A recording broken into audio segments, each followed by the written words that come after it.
Katie, how did you feel out there with everyone saying that, they kind of seen you get mad for the first time, and you were like, no, I'm just responding to, you just look normal out there.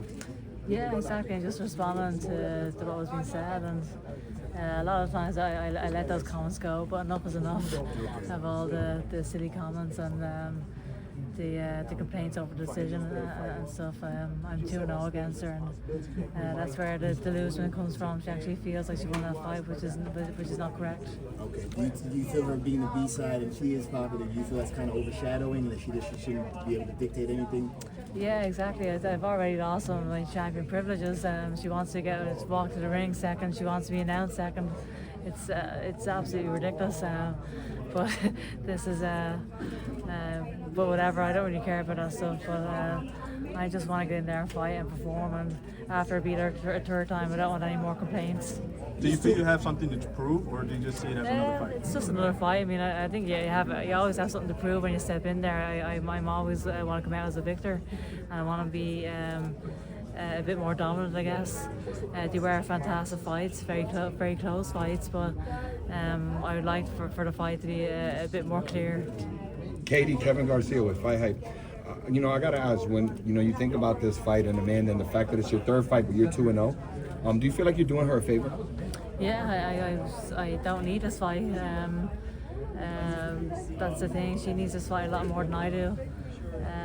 So she should be thanking me for this opportunity, really. Katie, when these discussions come up about coming onto these cards, is that a hard thing for you because you're a matchroom fighter with the zone? Do they have any pushback whenever you say you want to fight on these? No, I think matchroom have been very, very good to me like that.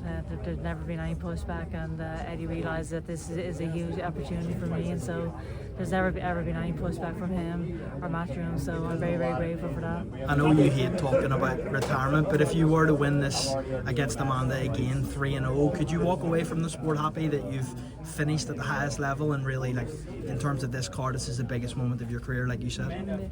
Yeah, I mean, I think if at any stage, if I retired now, I'd be happy. If I retired the next fight, I'd be happy. I've given it my all. I've created history. I've left a great legacy behind me, I feel, and so I definitely will be happy regardless of when I hang up the gloves.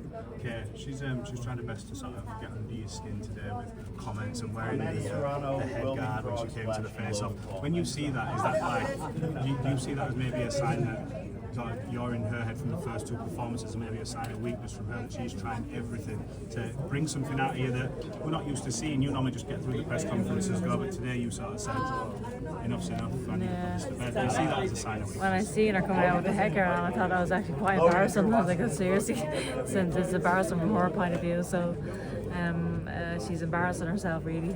That's so ridiculous. Is there any more tick boxes in your career that you want to sort of achieve before you're done? You've done such a lot, you've achieved absolutely everything, and this today is just another sort of chapter in that great career of yours. Is there anything else after this? We obviously talked about back in Ireland. Is that still one more thing left to do? I mean, that would be amazing if we're able to pull that off, but I'm not sure if that's possible at this stage. But I think I've achieved lots in my career to be able to be happy once I do hang up the gloves, regardless of what happens next. But I just think this is amazing to have this opportunity to headline an all-female card. I just can't believe I'm in this position again. I didn't think anything was going to top MSG the first time, but here we are again. So this is incredible. Thank you all. Thanks so much.